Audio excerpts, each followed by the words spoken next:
Finally, mananatili na ulit dito sa Pilipinas si Bella Padilla makalipas sa mahigit isang taong paninirahan ng solo sa London.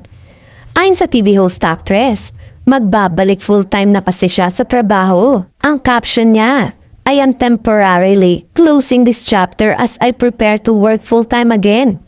Kasunod niyan ay inalala niya kung ano-ano ang mga natutunan at naging realization niya nang tumira siya sa London. Nilinaw rin niya na magkakaroon pa rin siya ng bahay sa nasabing bansa at sinasabing, "Maybe one day, I will call it home again." Natuwa naman ang mga madam people na tila pahiwatig na ito na tatanggapin niya na ang offer ng kapamilya ng time show na It's Showtime na maging regular host nito. Ito ay kasunod ng pangungulit sa kanya ng mga netizen na maging regular host sa It's Showtime. Ayon sa kanya, dati pa ay ilang beses na siyang inaalok ng management at ni Vice na maging regular host pero ayaw niya raw tanggapin ang offer.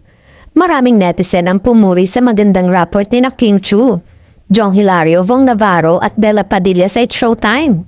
Kahit nga wala si na Vice Ganda at Ann Curtis ay kaya raw dalhin ng 4 ang papamilya noong time show. Aasahan naman na ipakikilala ng formal si Bella Padilla bilang regular host sa nalalapit na renewal ng contract signing ng noontime show sa GMA Network sa mga susunod na araw.